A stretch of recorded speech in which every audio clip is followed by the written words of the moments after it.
जो power of attorney मुझे दी गई है। जी जी सर।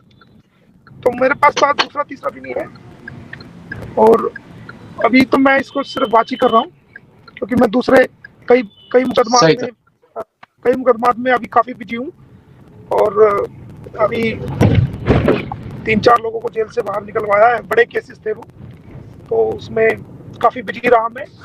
और भी कई केसेस थे जिसमें मुझे वक्त नहीं मिला, तो लेकिन मैंने रात देर तक जो है इस केस को देखा है, अच्छी तरीके से वॉच किया है। समय की बात मेरी तरफ से तो कोशिश होगी कि जल्द से जल्द जो है कार्रवाई करके जल्द से जल्द फैसला आए। मेरे अपने बिहाफ पे किसी प्रकार का कोई डिले किसी मामले में नहीं होगा, और प्रायोरिटी बेसिस पे मैं इस चीज को रखूंगा। लेकिन कितना समय लगेगा, क्या होगा, और मैं कोर्ट से भी जब ये बात मैं कोर्ट के सामने रखूंगा, तो ऑनरेबल कोर्ट भी इस डे बाय कोशिश करूंगा कि इसमें जल्द से जल्द सुनवाई हो, अपने पक्ष मैं रखूंगा। तो उम्मीद है कि जल्द से जल्द जितना जल्दी हो सकेगा वो जल्दी इसको करने की कोशिश करेंगे। सर, कोई औरत अगर इंडियन लॉ के हिसाब से अगर कोई औरत अपना धर्म तब्दील कर लेती है। जी जी जी, शायद भाई आप क्वेश्चन करें प्लीज। जी जी फैसल भी आप बोले। सर आप क्वेश्चन करें प्लीज।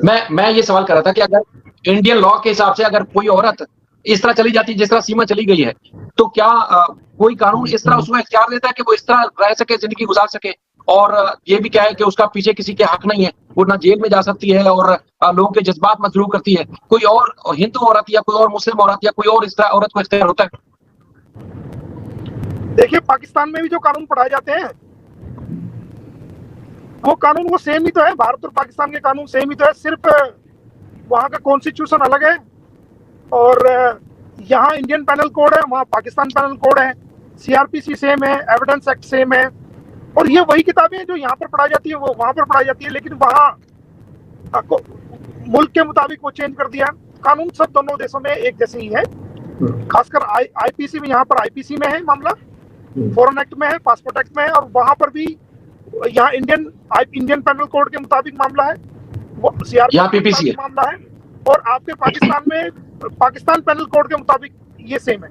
थोड़ा बहुत ऊपर नीचे सेक्शंस हैं, बाकी सेम कानून बिल्कुल सेम है। ये अंग्रेजी हुकूमत के बनाए हुए कानून आज तक सेम चल जा रहे हैं, क्योंकि भारत और पाकिस्तान अनडिवाइडेड थे उस वक्त में, तो कानून सेम था, तो वही कोई चेंज नहीं हुआ है, थोड़ा बहुत चेंज हुआ है, बाकी सेम ही है। और ये जो इलीगल ट्रेसपास सर वो लीव करके तरीके से इसमें जो है ना वायलेशन हुआ है, फॉरेन एक्ट का वायलेशन हुआ है। और मोमिन साहब का इंटरनेट प्रॉब्लम कर गया। फयाज साहब आपको वेलकम करते हैं। सर कंटिन्यू रखिएगा सर। मोमिन साहब बात कीजिए प्लीज। जी, तो वो वायलेशन हुआ है, वो वायलेशन यहाँ की कानून की नजरों में 5 साल तक की पुनिशमेंट और सजा, सख्त सजा का प्रोविजन है, जो कि इसने सीमा हैदर ने जो स्टेप उठाया है, इलीगल तरीके से भारत में एंट्री करी है, तो उसमें 5 साल तक की इसको बामुशक्कत कैद हो सकती है। अच्छा सर, सीमा के मुताबिक उसने एपी सिंह ने, उनके जो वकील ने प्रेसिडेंट ऑफ इंडिया को एप्लीकेशन दी है कि इसको स्टे दिया जाए, इसको नेशनलिटी दी जाए। दूसरा, उसका एक और भी क्लेम सामने आया, क्योंकि उसको 1 साल होने वाला है तो उसको मुकम्मल आजादी भी होगी। इससे पहले मूवमेंट नहीं थी, हाउस अरेस्ट भी कह सकते हैं। देखिए, एक वकील जो होता है ना, वकील जो कामयाब वकील होता है, उसको कोई भी एप्लीकेशन देने से पहले ये पता होना चाहिए कि उसकी शराइत क्या है, उसके टर्म्स एंड कंडीशन क्या है, नागरिकता लेने के लिए टर्म्स एंड कंडीशन क्या है। ऐसे नहीं कोई उठा के एप्लीकेशन दे दो और हो जाएगा। उसकी कुछ, हर देश के अंदर उसकी कुछ टर्म्स और कंडीशंस हैं उनकी नागरिकता लेने के लिए, उनकी नेशनलिटी लेने के लिए। तो भारत में जो कंडीशन है लेने के लिए, वो तभी ये एप्लीकेशन लाई नहीं करती, क्योंकि उस पर एफआईआर दर्ज है। जब तक उस एफआईआर का फैसला नहीं हो जाता, कोई भी एप्लीकेशन मेंटेनेबल नहीं है कि नागरिकता दे दो। अरे पहले एफआईआर में उसको एक्विटेड तो कराओ, पहले बरी कराओ उसको, या सजा होगी या बरी होगा, उसके बाद की बात है। और 7 साल गुजरने के बाद, पहले 10 साल था, अभी 7 साल हो गया है भारतीय कानून में कि 7 साल तक कंटिन्यूस भारत में रहना पड़ेगा, और उसकी जिम्मेदारी यहाँ के किसी नागरिक को लेनी पड़ेगी, तब जाकर के वो नेशनलिटी अप्लाई कर सकता है। वो भी तब जब वो यहाँ पर शादी कर ले, खासकर फीमेल। लेकिन ये तो शादी हुई नहीं, ये शादी नहीं है ना, क्योंकि आज तक भी गुलाम हैदर की वाइफ है, तो इसको नागरिकता मिलने का तो सवाल ही पैदा नहीं होता। इन हालात में सवाल पैदा नहीं। एडवोकेट फयाज रामे साहब ने हमें ज्वाइन किया। जी फयाज साहब आप बात कीजिएगा। जी बहुत शुक्रिया। मैं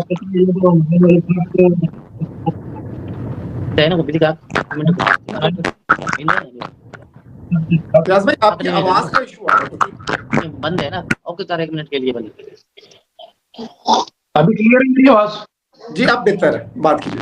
हो जा नहीं तो भले दूर हो जा बहुत ये दूर करना पड़ेगा। शाहिद भाई गुलाम हैदर साहब का जरा मोबाइल स्पीकर ऑफ कर दीजिएगा, माइक ऑफ कीजिएगा इनका ना, गुलाम हैदर साहब का। जी ठीक है, बहुत शुक्रिया। अभी भी थोड़ा सा है शायद, लेकिन मैं सबसे पहले तो हमारी की जो मोहब्बतें हैं, दुआएं हैं, वो मोमिन मलिक साहब के साथ हैं और हम दुआ जो है कि अल्लाह ताला इनकी कामयाबी दे। मेरे फिर आपसे सवाल ये है कि बहुत सारे लोग ये सवाल करते रहे हैं कि एपी सिंह साहब ने इस मैटर को में कन्वर्ट कर दिया है और ये क्रिमिनल मैटर नहीं रहा और ये सालों साल चलेगा और ये बहुत ज्यादा लंबा कौन होगा।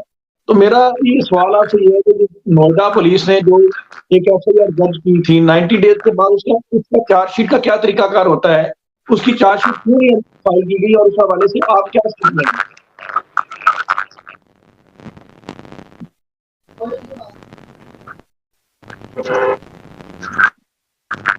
मोमिन साहब आपको क्वेश्चन फयाज रामे साहब का अगर समझ लगा, नहीं तो मैं रिपीट कर देता हूँ क्वेश्चन। फयाज साहब पूछ रहे हैं कि नोएडा पुलिस ने जो एफआईआर दर्ज की थी उसकी चार्जशीट का अभी तक कोई हमारे सामने रिजल्ट नहीं आया। आई थिंक वो लीव करके उनके इंटरनेट का इशू आ रहा था। तो जी शायद भाई आपका माइक ऑफ है, आपका माइक ऑफ है। जी मैं ये कह रहा हूँ कि वो ड्राइव भी कर रहे थे, बड़ी मुश्किल से उनसे हमारी बात हुई, क्योंकि इंडिया में भी इंटरनेट का इशू चल रहा है। हमारी जो दूसरे दोस्तों से भी बात होती है, वहां से में कुछ फार्मर्स के प्रोटेस्ट चल रहा है। तो इस चक्कर में जैसे पाकिस्तान में जो सिचुएशन चल रही है, इसी तरह इंडिया में भी सिचुएशन वैसी ही चलती रहती है। तो इंटरनेट वहां पर भी इसी तरह उसको थोड़ा सा स्पीड बढ़ा दी जाती है, कम कर दी जाती है। तो बहरहाल लोगों को सर रामे साहब मामला समझ तो आ गया होगा कि बड़ी अच्छी प्रोग्रेस हो गई है और इंशाल्लाह पेशरफ्त जाएगी। और आपने सब दोस्तों ने फर्क भी जान लिया होगा। लोग टोपी सिंह कहते थे, मुझे पहले यकीन नहीं आता था, लेकिन कल से वाकई मुझे समझ आ गया कि वाकई टोपी सिंह आदमी है। कि जिस तरह एक वकील धर्म का इस्तेमाल करे अपने प्रोफेशन में, तो उनमें और इनमें आप सबको फर्क भी नजर आ गया होगा। हैदर भाई आप भी हमारे साथ हैं। जी देखिए शायद भाई जी मैं आप देखें कि पहली बात में उन्होंने बात खत्म कर दी कि ये सारी की सारी एप्लीकेशन मेंटेनेबल नहीं है, और जो उन्होंने कहा कि 7 साल यहाँ पे रहना पड़ेगा, देन उसकी कोई वहां का सिटीजन जिम्मेदारी लेगा, उसको जस्टिफाई करेगा कि वो किस तरीके से आई। देन उसके बाद की बात है, अगर वो फीमेल है तो उसको मैरिज रजिस्ट्रेशन सर्टिफिकेट वहां पे दिखाना पड़ेगा। तो यही सिटीजनशिप एक्ट कहता है, यही कॉन्स्टिट्यूशन ऑफ इंडिया कहता है, यही बात हम पिछले काफी अरसे से कर रहे हैं।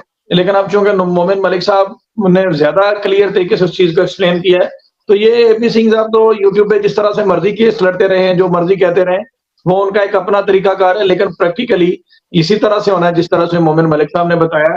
और आपने देखा कि वो उनको किस हद तक ग्रिप है।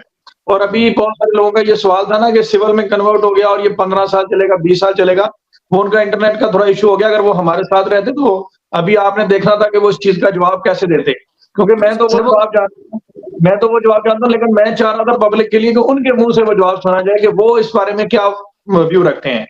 जी बिल्कुल लेंथ के हवाले से जी तो कितना टाइम, ऑलरेडी काफी ज्यादा टाइम जो है वो इस केस को हो गया है। गुलाम साहब जो है वो काफी अरसे से इस मुश्किल टाइम में है। तो उनका जवाब बेसिकली ये था कि बड़े फाउंडेशन लेवल पर जाके मैं देखूंगा, स्टार्ट में जाके देखना है, इनिशियल रूट लेवल पे जाकर देखना है कि इस केस में क्या ऐसी चीजें हैं जो हमारे लिए जो है वो फायदेमंद हो सकती हैं, उसको लेकर हमने आगे चलना है। तो it's a very starting point. तो इस बारे में हम ज्यादा डिटेल में नहीं कह सकते कि ये केस कितना लंबा होगा, लेकिन हम कोशिश पूरी करेंगे कि जो इतना ज्यादा टाइम पहले ही हो गया है, मैं खुद बात करूंगा और इस केस को कोशिश करेंगे कि जल्द से जल्द जो है वो किसी नतीजे जी स्पीडीली जो है वो इसका ट्रायल और वो सारे मामला जो है वो ज्यादा बेहतर तरीके से हो। गुलाम हैदर साहब भी हैं। गुलाम हैदर साहब आपसे मेरा सवाल है कि आप सबकी तरफ से है कि ऐसी आवाज कट के आ रहे हैं क्या साहब के पास? तो मेरे ख्याल में नेट सही होगा, हर जगह पे आवाज का प्रॉब्लम है, क्या वजह है? सर आपकी आवाज ठीक आ रही है, हैदर भी आपकी आवाज ठीक आ रही है, हमारे पास आपकी आवाज हमारे पास ठीक आ रही है। जी हैदर भाई आप सुनाएं, आप बात करें प्लीज। हैदर भाई आपसे मेरा एक सवाल है कि आप कितने मुतमईन हैं अंसार बर्री साहब के पास जाने से और आपको आपके केस कैसे लग रहा है? कुछ बेहतरी आ रही है, कुछ नजर आ रहा है, कुछ इंसाफ होता हुआ दिख रहा है आपको? उनका भी शायद थोड़ा सा इंटरनेट का प्रॉब्लम हो गया है, हैदर भाई का भी आज पता नहीं ये प्रॉब्लम थोड़ा सा चल रहा है बहरहाल, लेकिन ये बहुत जबरदस्त डेवलपमेंट है और इसका क्रेडिट शायद भाई आपको जाता है और इकरा सिस्टर को जाता है, जिन्होंने इंसार बर्री साहब और रोशन साहब को भी जाता है, लेकिन आप लोगों की भी बहुत ज्यादा एफर्ट है कि आपने एक पुल का किरदार अदा किया है इंसार बर्री साहब तक पहुंचाने में। गुलाम हैदर और इंसार बर्री के दरमियान आप दो लोगों ने एक पुल का किरदार अदा किया है और इनको एक सही बंदे तक पहुंचाया, जिन्होंने फिर आगे मोमिन मलिक साहब से एक, क्योंकि भारत में कोई वकील कर लेना ही बहुत बड़ी बात होती है, और जिस तरह से आपने देखा कि मोमिन मलिक साहब काफी प्रोफेशनल आदमी है, उसकी वजह यह है कि उनका बॉडी लैंग्वेज और उनका जेस्चर, उससे ये अंदाजा होता है कि ये वो एपी सिंह की तरह वो लंबी लंबी छोड़ने वाले वकील नहीं है, ये अदालतों में रहने वाले, और उनका एक अंदाज इस तरह से मालूम होता है।